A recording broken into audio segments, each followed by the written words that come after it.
하나님의 말씀 고린도후서 4장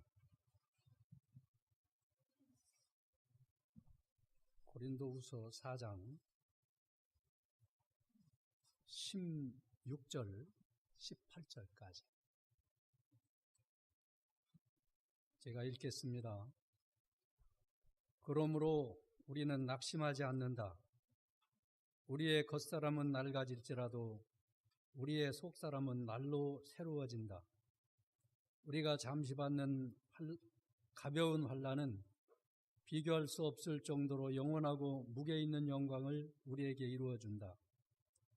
우리가 바라보는 것은 보이는 것이 아니라 보이지 않는 것이니 보이는 것은 잠깐이나 보이지 않는 것은 영원하다. 이 말씀은 제가 자주 전하는 말씀입니다.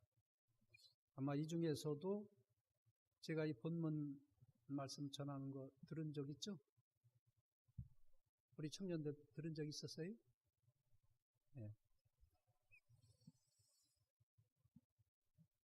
그 본문 16절에 보면 우리는 낙심하지 않는다라고 하였습니다. 그리고 4장 1절에 보면 그러므로 우리가 하나님의 긍휼하심을 입어 이 직분을 받았으니 낙심하지 않는다라고 했습니다. 이 낙심하지 않는다 하는 말 가운데는 낙심할 만한 일이 있다는 겁니다. 그러나 그 낙심할 만한 일이 있는 가운데에서도 나는 낙심하지 않는다 하는 말씀인데, 우리 스승 목사님께서 4장 1절에서 15절까지의 말씀, 왜 사도 바울이 낙심할 만한 그런 가운데서 낙심하지 않는다고 말을 했을까 하는 내용, 우리 스승 목사님께서 말씀하셨는데, 첫째가 하나님께서 긍휼로 직분을 맡기셨기 때문에 낙심하지 않는다. 하나님이 긍휼로 사도 바울을 부르셨고 긍휼로 직분을 맡기셔서 복음을 전하게 하셨는데, 그러기 때문에 낙심하지 않는다는 것입니다. 그리고 둘째는 바울 자신이 지금 어려움 가운데 죽음의 길을 걷지만은 그리스도의 생명이 사도 바울과 또 성도들에게 역사해서 창성해 나가는 것을 보니까 그래서 낙심하지 않는다.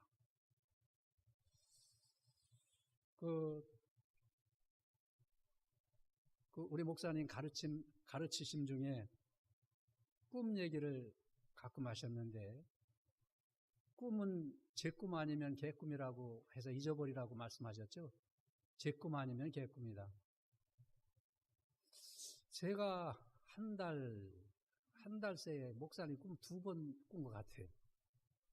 또, 저 잘 아는 우리 위에 우리 교회에도 출석하는 그런 형님 한 분이 지지난주엔가 정장로 나 꿈 꿨는데, 우리 꿈 믿을 건 없지만 목사님 운전하시는 차 옆에 정장로하고 나하고 타고 가는데 정장로하고 당신은 옷을 제대로 입지 않은 벗은 몸으로 이제 갔던가 봐요. 근데 정확한 내가 기억은 안 나는데 그런 꿈을 꾸고 목사님이 운전하시면서 가시는 그런 꿈을 꿨다고 그런 얘기를 하더라고요. 그런데 왜 이런 꿈을 꿀까? 진짜로 우리 스승 목사님을 많이 생각하고 그때 그 가르침이라든지 이런 거를 생각하니까 이 꿈에 자꾸 목사님 꿈을 꾸지 않나. 그리고 엊그저께는 그 교회 새벽기도 나왔다가 집에 들어가서 잠깐 눈을 붙였는데 목사님이 아프시니까 이제 우리 조 장로님하고 계속 우리 보살피고 돌아가실 때까지 그 옆에서 지켰는데, 그 목사님을 아프셔서 옆에서 이렇게 부축을 해드려야 되는데, 나 혼자 힘으로는 힘들어서 옆에 있는 사람들하고 빨리 조현우 장로한테 전화하라고. 그러니까 전화번호를 다 모르는 거예요. 그래서 또 내가 또 전화하려니까 전화번호를 또 몰라. 그래서 조 장로님을 찾다가 꿈을 깼다고요. 그래서 참 이런 어려운 시기에 목사님이 계셨으면은 목사님이 무슨 답을 주실 그런 사건들이 많이 일어나고 있는데, 그것을 생각하다 보니까 목사님이 꿈에 보이지 않았나 이렇게 생각이 되는데, 목사님 얼마나 고생을 많이 하셨을까 요즘 종종 더 생각이 납니다. 이 귀한 말씀 우리에게 가르쳐 주시면서 얼마나 많은 그 억울한 말도 들으셨으며, 또 얼마나 그 거짓말을 많이 했었을까 하는 그런 생각 많이 해요. 요즘 목사님들 보니까 정말 거짓말 많이 하더라고요. 그래서 요즘은 제가 기도할 때 거짓말하는 목사님들 형제 목사님으로 생각하지 않습니다. 이거는 악의 편에 있는 목사다 이렇게 생각을 해요. 이제 그래서 기도도 악의 편과 우리 편 이렇게 나눠서 기도도 하고 하는데, 자, 거짓은 누구에게 속했죠? 마귀에게 속했죠. 의나 선은 하나님께 속했어요. 선을 구별하기 전에 거짓 하나만 구별하면 돼요. 한쪽이 거짓이면 이쪽이 선이에요. 그러니까 이쪽 선인가 아닌가 구별하지 않아도 돼. 시간 낭비하지 말고 상대방이 악이냐 거짓이냐 이것만 구별하면 돼요. 소송을 해도 거짓말, 말을 해도 거짓말, 엊그저께 이틀 전에 한 말도 나 그거 하지 않았다는 얘기예요. 이런 거짓말을 하는 걸 보면 얼마나 목사님 많은 어려움을 겪으셨을까 하는 생각을 합니다. 그리고 셋째로 주님 재림하실 때 영광스러운 부활의 소망이 있기 때문에 이 사도 바울은 낙심하지 않았다. 그리고 다음에 넷째는 이제 앞으로 주님께로부터 주님 재림하실 때 영광에 면류관 상급이 있기 때문에 낙심하지 않았다.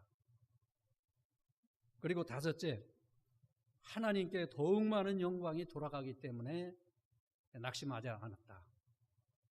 이렇게 말씀을 하시면서 이 본문 읽은 16절에 또 우리는 낙심하지 않는다라고 말씀을 했는데, 우리 목사님 4장에서 이런 말씀을 우리에게 주시고, 또 본문에서 그 낙심하지 않을 이유에 대해서 말씀하셨습니다. 그러면 왜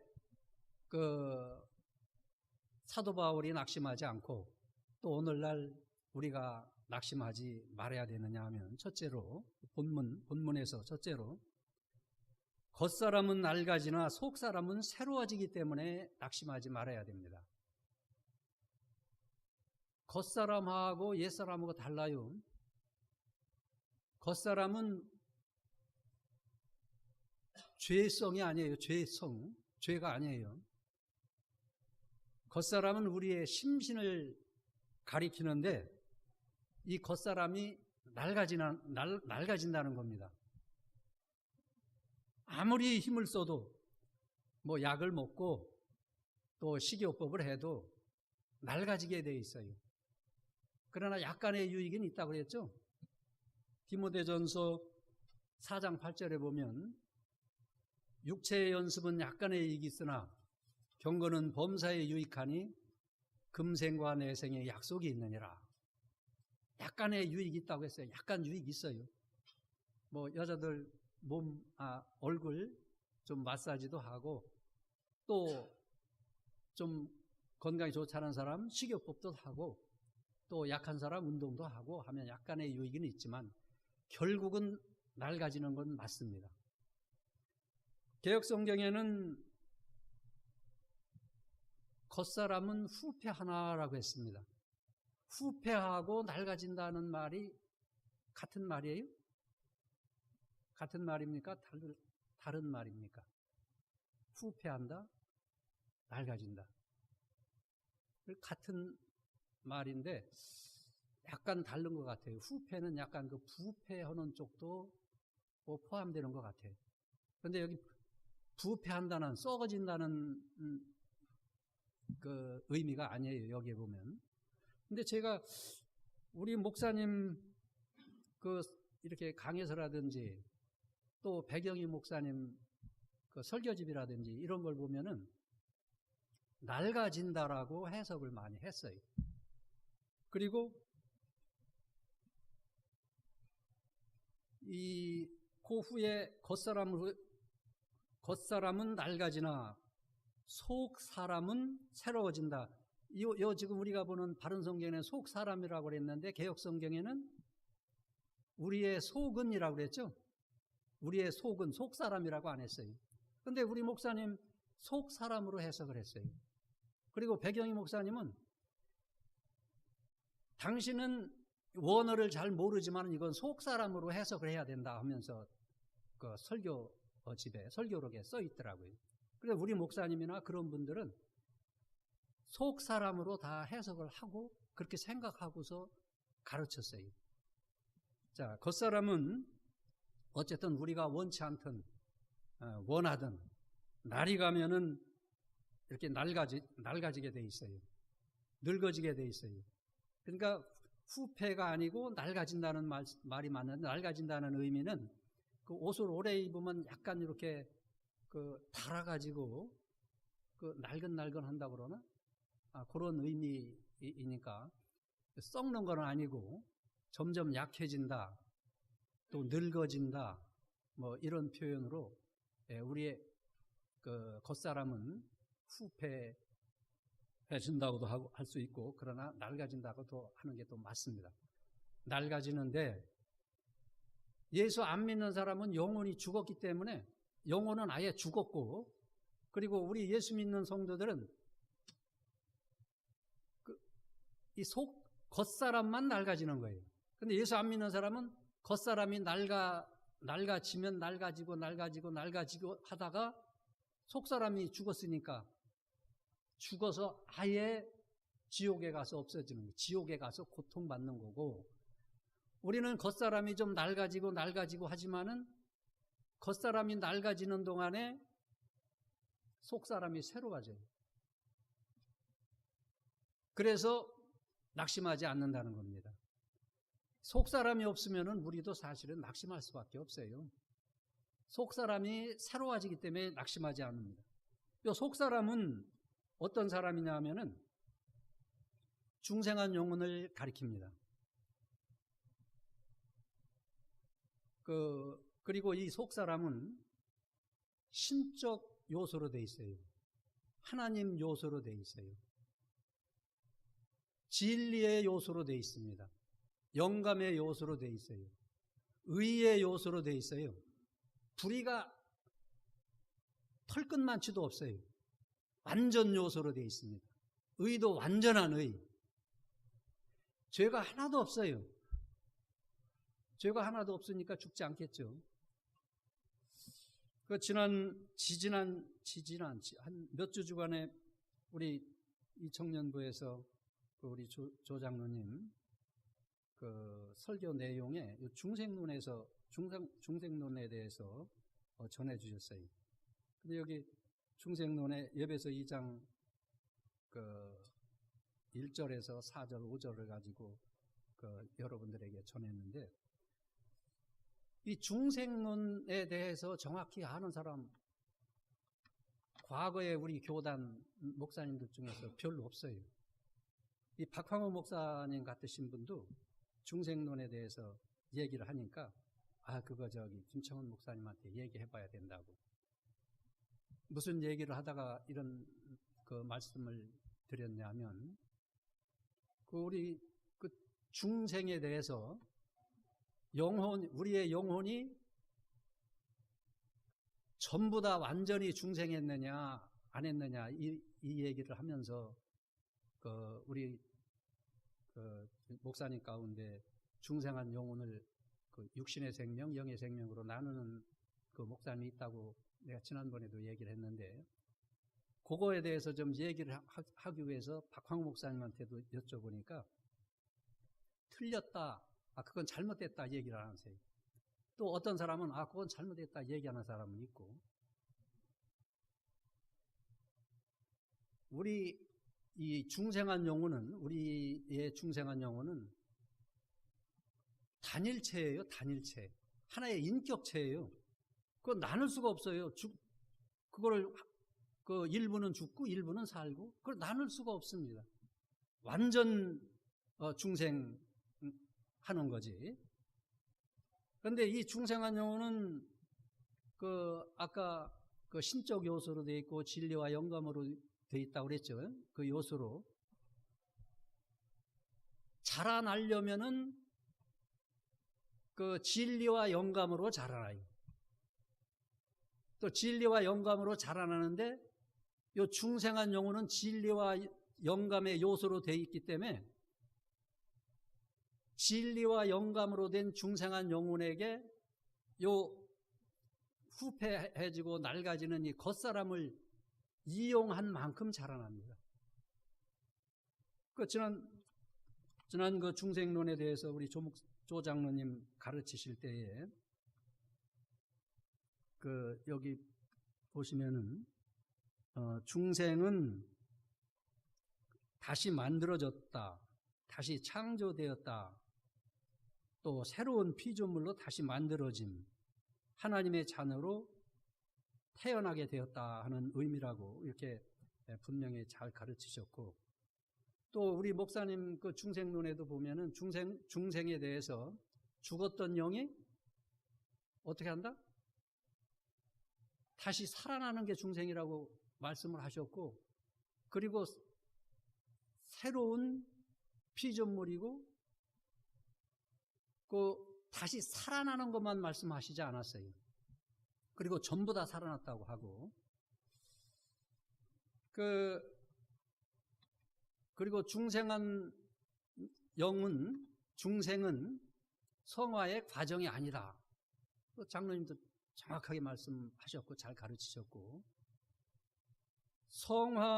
성화가 된다는 말이 중생한 영혼이 성화가 된다는 말입니까? 아니면 우리 전체의 내가 성화가 된다는 말입니까? 중생한 영혼이 성화가 됩니까? 안 됩니까? 중생한 영 성화가 돼요? 그럼 뭐라고 표현해야 돼요? 중생한 영. 중생한 영혼은 자라난다고 표현을 해야 돼요. 성화는 죄에서 점점 벗어지는 것이 성화다 이렇게 배우셨죠? 중생한 영혼이 죄성이 하나도 없고 완전한 진리의 요소고 신적 요소로 되어 있다면은 죄에서 벗어난다고 하는 의미가 맞지 않잖아요. 중생한 영혼은 죄에서 벗어나는 거 아니에요. 중생한 영혼은 자라난다고 해야 맞아요. 그리고 성화는 중생한 영혼에게 우리의 이 낡아지는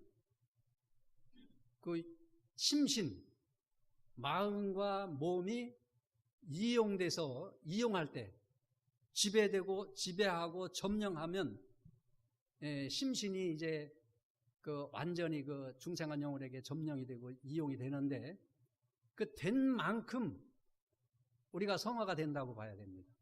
그러니까 우리 전체의 내가 중생한 영혼에게 이용되고 지배된 만큼 성화된다고 보면 돼요. 그러니까 전체의 내가 성화된다는 건 맞습니다. 그렇죠? 내가 성화된다. 내가 육신의 부패성에게 많이 되다가 한 50% 되다가 이제 20% 되고 10% 되고, 그리고 부패성에게 이용되지 않으면은 누구에게 이용되는 거죠, 지금? 중생한 영혼에게 이용되는데, 중생한 영혼이 육신의 부패성을 많이 이용하는 그만큼 성화가 되는 거예요.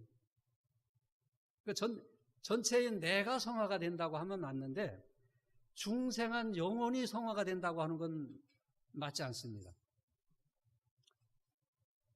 자, 그렇기 때문에 우리가 힘을 많이 써야 돼요. 이 중생한 영혼에게 우리의 심신이 이용되도록 기도하고 하나님의 말씀대로 순종하고, 그럼 기도하면 또 다 됩니까? 기도는 만능이라고 했죠? 다 됩니까? 기도하면? 말씀대로 순종하면 다 됩니까? 기도도 할 수 있습니다. 또 말씀도 순종할 수 있습니다. 다 됩니까? 순종하면? 그래서 힘쓸 때 뭐가 있어야 되냐면 하나님의 말씀이 있어야 됩니다. 거기에 성령의 감동, 영감이 있어야 돼요. 그리고 하나님께서 주시는 힘으로 기도하고 하나님께서 주시는 또 능력으로 순종하고 성령의 감동으로 기도하고 성령의 감동으로 순종해야 그 육신의 소욕을 죽이고 그 성령의 인도를 따라서 우리의 심신이 지배되고 이용될 수가 있습니다. 그래서 그거를 힘써야 됩니다. 말씀이 없는 열심, 기도, 말씀이 없는 순종 자라나지 못해요. 실패합니다. 그래서 우리가 기도 열심히 할 때 뭐가 첫째 있어야 된다? 말씀. 근데 말씀이 있는데 말씀을 우리가 처음엔 듣죠. 또 우리가 읽죠. 그러면 즉각적으로 즉시 영감이 옵니까? 성령의 감동이 옵니까? 올 수도 있겠지만 힘들죠. 그래서 읽고 또 읽고 묵상하고 또 묵상하고 애우고 또 읽고 애우고 또 애우고 이렇게 하면은 성령의 감동이 와요. 그래서 이제 성령의 감동으로 하나님의 말씀을 알게 되고 또 아는 만큼 또 믿게 되고 성령의 감동으로 믿어야 돼. 사람의 지식으로 믿어지지가 않아요. 사람의 힘으로 믿어지지 않고. 그렇게 되면은 이제 성령의 감동에 의해서 알아지고 깨달아지고 믿어지고 그 다음에 이제 순종할 마음이 생기고 순종할 마음이 생겨서 순종을 할 때에도 성령의 감동으로 순종할 수 있도록 그래서 기도하는 거예요. 이렇게 열심을 내야 우리의 심신을 중생한 영혼이 완전히 점령해가지고 이기게 돼서 우리의 심신이 점점 성화가 돼서 참사람이 되는 것입니다. 참사람은 어떻게 되는 게 참사람입니까? 참사람. 예? 참사람 어떻게 되는 게 참사람이죠? 참사람 있습니까? 없습니까? 참사람 있어요? 없어요? 크게. 참사람 있습니다. 자, 예수님은 참사람입니까? 아닙니까? 예수님이 참사람이고 또 참 하나님이죠? 참사람이 되어지는 게 예수님 닮아나가는 게 참사람 되는 겁니다. 예수님을 닮아나가는 게. 예수님처럼 사는 게 참사람의 생활이고 우리가 참사람이 되는 건 예수님 닮아나가는 겁니다. 자, 우리가 그래서 이렇게 많이 좀 힘을 쓰는데 바르게 배워서 힘을 써야 돼. 바르게. 이렇게 우리의 육신은 점점 낡아지고 후패해지지만은 이 후패해질 낡아질 육신을 중생한 영혼이 이용해서 성령의 감동으로 하나님의 말씀으로 완전히 점령하고 지배해서 우리가 좀 참사람으로 예수님의 형상을 많이 이루어 나가는 이 성화되는 이러한 사람이 돼야 되는데 이것 때문에 사도 바울은 낙심하지 않는다라고 했습니다. 다음 둘째로 낙심하지 않은 이유, 우리가 받는 환난이 우리에게 영광을 이루기 때문에 사도 바울은 낙심하지 않는다라는 것입니다. 17절에 우리가 잠시 받는 환난은 비교할 수 없을 정도로 영원하고 무게 있는 영광을 우리에게 이루어준다라고 했습니다. 우리가 받는 환난이 무슨 환란? 잠시 받는 환란. 환란은 반드시 받아야 합니다. 우리는.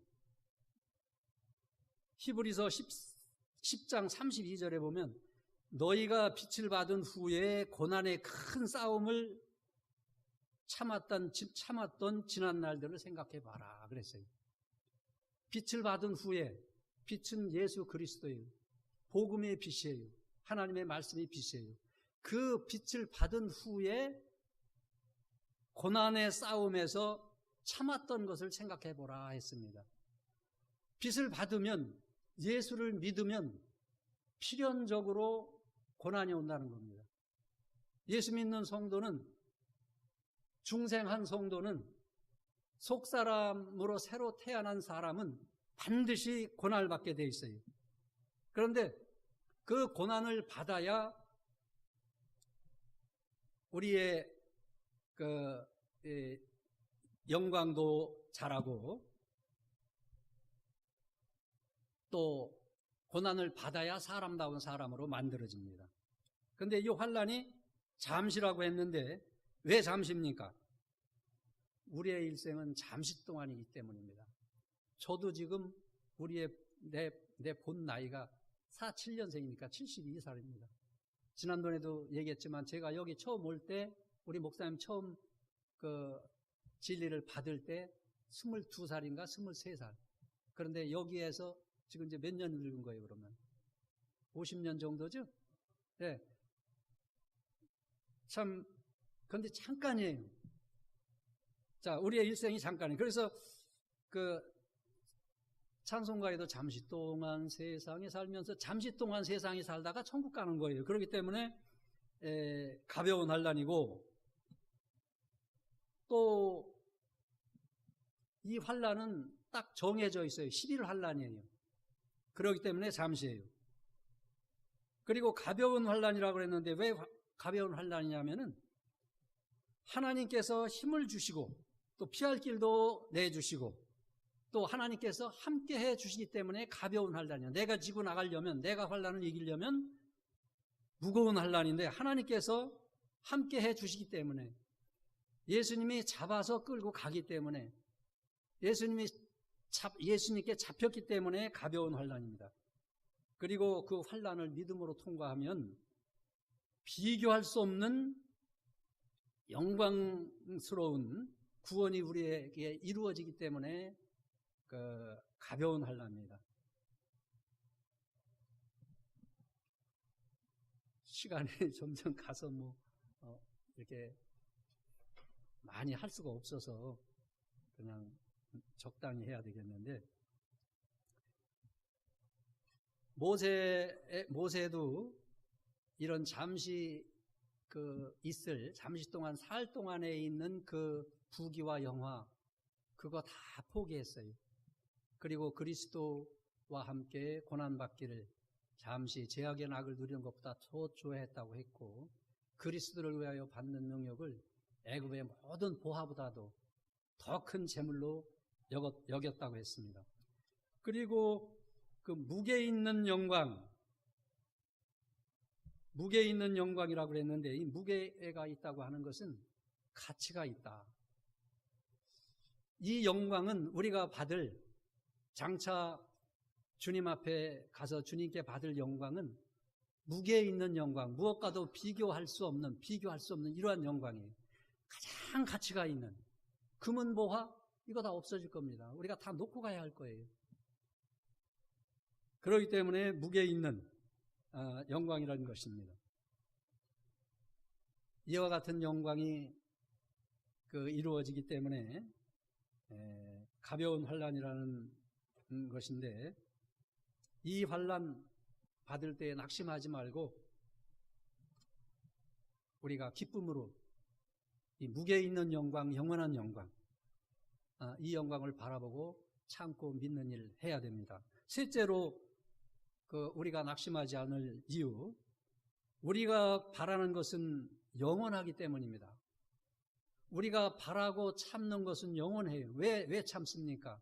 이 영원한 영광이 있기 때문에 참는 겁니다. 그런데 여기 참는 것도 인내도 제가 가만히 좀 생각을 해봤는데, 그냥 참으면 안 돼요. 인내도. 아까도 하나님 말씀 자꾸 읽고 듣고 또 묵상하고 하는 가운데 그 성령의 감동도 온다고 했죠. 또 참는 것도 하나님의 힘을 주셔야 됩니다. 내가 그냥 참고 한다고 해서 결심하고 되는 게 아니에요. 우리 담임 목사님도 늘 내가 결심해서 결심해서 되는 게 아니라고 하잖아요. 하나님께서 힘을 주셔야 됩니다. 베드로가 예수님 부인하지 않겠다고 단단하게 각오하고 결심하고 스승 예수님한테 호언장담했지만은 부인했잖아요. 그리고 자기 자신을 깨닫고 원통히 회개할 때 성령의 역사로 나중에 순교당할 때 거꾸로 이렇게 순교당했다고 하잖아요. 하나님께서 인내할 수 있게 해주셔야 됩니다. 하나님께서 참고 끝까지. 이 인내라는 것은 내가 하고자 하는 일을 끝까지 참고서 끝까지 그 일을 해나가는 거예요. 믿는 일을 끝까지 참으면서 해나가는 것이 참으로 인내하는 겁니다. 그냥 무턱대고서 참는 거, 참고서 가만히 있기만 하는 거, 그 인내 소용이 없어요. 내가 목표하고 있는 게 지금 영원한 것을 목표하고 있죠. 영원한 상급을 위해서 목표하죠. 그 목표를 위해서 내가 할 일을 하면서 참고 나가야 그게 참는 겁니다. 자, 우리가 바라는 것은 영원합니다. 사도 바울이 뭐라고 했습니까? 우리가 바라는 것이 이생뿐이면 이 세상 모든 사람들보다 우리가 가장 뭐한 자리라? 뭐한 자이라? 불쌍한 자이라. 이생뿐이면은 가장 불쌍해요. 사도 바울이 아마 사도 바울만큼 하나님의 말씀 전하는, 복음 전하는 일을 하다가 고난받은 사람 없을 거예요. 충분히 누릴 수 있는 세상에서도 부귀도 누릴 수 있고, 얼마든지 잘 살 수 있고, 결혼해서 아이들 낳고도 잘 살 수 있는 그런 사람이지만은, 그런데 이 영원한 것을 바라보기 때문에 사도 바울이 참은 거 아닙니까? 그런데 그 영원한 것이 없고 이 세상 것뿐이라면, 이 세상 살다가 육신이 낡아지다가 완전히 죽어서 끝난다고 하면 이 세상에서 자기가 가장 불쌍한 자가 된다. 이렇게 고백하지 않습니까? 자, 우리는 하나님의 말씀대로 말씀을 믿고 인정하고 순종하고 성령의 감동으로 그 말씀을 순종하면서 고난받고 참고 하는 것이 영원한 상급이 있고, 우리 주님 이제 얼마 안 있으시면 이 세상에 오실 텐데, 주님 오실 때 그 앞에서 칭찬받는 자로 발견되고 상급받는 자로 발견될 그런 소망이 있기 때문에, 그걸 바라보기 때문에 우리가 참고, 우리 남아있는 우리 청년들 여기 꽉 차면 뭘 합니까? 하나님의 말씀을 지금까지 지키다가 계명 하나 버리면은 어떻게 되는 건지 압니까? 무효예요. 목사들 평생 하나님의 말씀을 잘 가르치다가 끝에 가가지고 마지막에 계명 하나 버리면은, 마태복음 5장에 있습니까? 누구든지 지극히 작은 계명 하나라도 버리고 가르치는 자는 지극히 작다 일컬음을 받을 것이요. 지극히 작다는 건 말단이라 해요. 말단. 그러니까 상급이 하나도 없다는 겁니다. 칭찬이 하나도 없다는 겁니다. 그럼 지금까지 우리가 하나님의 말씀 우리 스승 목사님한테 배우고, 우리 담임 목사님한테 배우고, 조장로님한테 바른 이 교리 배워서 지금까지 해 나오다가 지금 돌아서면 지금까지 한 거 무효예요. 가장 작은 자로 떨어질 수 있습니다. 그렇기 때문에 떨어져서 나갔다고 하더라도 여러분이 얼마나 귀한지, 저는 어떤 때 뒤에서도 보고, 야, 우리 청년들 참 귀하다. 또 바로 가르쳐 주시는 우리 목사님이 계시고 장로님이 교리적으로 신대원서 교리를 가르치신다고 하더라도 다른 목사님들한테 뒤지지 않아요. 여러분 그렇게 정확하게 배우고 있습니다. 왜 여러분들한테 아니면 아니고 기면 기다, 옳다 아니다 해가지고 어떤 사람한테는 욕을 막 먹기도 하고 너무 장로님 좀 세게 나간다고 이렇게 얘기할 수도 있지만은 왜? 아닌 거를 그냥 두리뭉실하게 나가면은 그 사람이 상처받을까 봐서 아니라고 소리 못한다고 하면은 그거 장로님 책임이에요. 그것도 책임이라고. 그러면 지금까지 잘 가르쳐서 어렵게 욕을 먹으면서 잘 가르쳐 줬는데 사람 좋게 하려고 좀 그저 마음 좀 편안하게 하려고 한두 사람 더 모이게 하려고 아닌 거를 아니라고 하지 못한다고 하면 그 하나님 앞에 바로 한 게 아니기 때문에 옳다 아니다 그거 잘못이야 하지 마라. 여러분 그게 복인 줄 알아야 돼요. 그저 여러분 마음 좋게 하느라고 이렇게 하는 말 그게 좋은 걸로 생각하지 마시고 아닌 건 아니라 어떤 때 저도 우리 조장로님한테 책망받을 때도 있어요. 저도. 근데 어떤 때 좀 그런데 가서 생각해봐요. 저는 평생 우리 추승 목사님 떠나면은 나한테 잘했다 잘못했다 책망해 줄 사람 한 사람도 없을 줄 알았어요. 그래도 조장로님 장로님 이거 안 됩니다. 이거 잘못된 겁니다. 얘기해 주실 때 자, 이런 분이 그래도 있구나. 얼마나 감사한지 몰라요. 그래서 감사함으로 통과하고 있고 조장로님께서 여러분들에게 책망하시고 바른 길을 인도하실 때 그렇게 앉는 것이 화가 있는 겁니다. 하나님 앞에 가면. 그러니까 그래서 그런 줄 알고 또 바른 사람 몇 명이라도 있어야 그게 참교회 세운 거고 하나님 앞에 가면 상급이 되는 것이 이제 그 예수님이 빈들에서 그 복음을 전하실 때 5,000명, 10,000명 모였는데 나중에 내 살을 먹고 내 피를 마시지 않는 자는 나와 상관이 없다 할 때 다 떠나갔잖아요. 근데 남는 건 제자 12명. 그게 성공이에요. 그게 성공. 그 성공하셔서 그 제자들로 하여금 오늘날 우리에게까지 복음이 전파돼서 우리의 영혼이 살게 되고 하나님을 섬기게 되고 얼마나 복받는 자가 됐습니까? 자, 우리가 낙심하지 않을 이유. 첫째, 뭐죠? 겉사람은 낡아지나 속사람은 새로워지기 때문에. 또 다음, 우리가 받은 환난이 우리에게 영광을 이루기 때문에. 또 우리가 바라는 것은 잠깐이고 뭐예요? 영원하기 때문에 우리가 낙심하지 않는 것입니다. 낙심하지 말고 우리 목사님께서 우리에게 가르쳐 주신 진리, 신앙의 전통 여러분 중에서 좀 교육자 좀 많이 나왔으면 좋겠어요. 그래서 저 조장로님 보고 우리 청년들 중에서 좀 길러서 우리 교회를 지키고 이렇게 메고 나갈 그런 청년들이 좀 있게 좀 해야 됐으면 좋겠다고 그런 청년들 좀 기르시라고 제가 얘기를 가끔 하는데 여러분 여자도 괜찮습니다. 여자 청년들도 괜찮고 정말 이 진리 귀한 진리 이 진리 여러분 끝까지 지켜나가고 이 일을 위해서 수고하시는 장로님 도와줄 사람 많지 않아요. 교단에서 이제 없어요. 우리 교회에서 밖에 없어요. 90%가 우리 교회를 지금 반대하고 다 나갔고 거짓말하고 있고 거짓말하는 걸 보면은 거짓말쟁이의 아비는 마귀니까 마귀에 속한 자고 그러면 그 중에서 몇 프로 남은 사람이 우리 교회를 지지하고 장로님을 지지하고 있는데 많지 않으니까 여러분이 장로님 도와주고 어깨 들어주고 팔을 들어주고 해서 우리 목사님이 세워놓으신 진리 끝까지 지켜나가시기 바랍니다.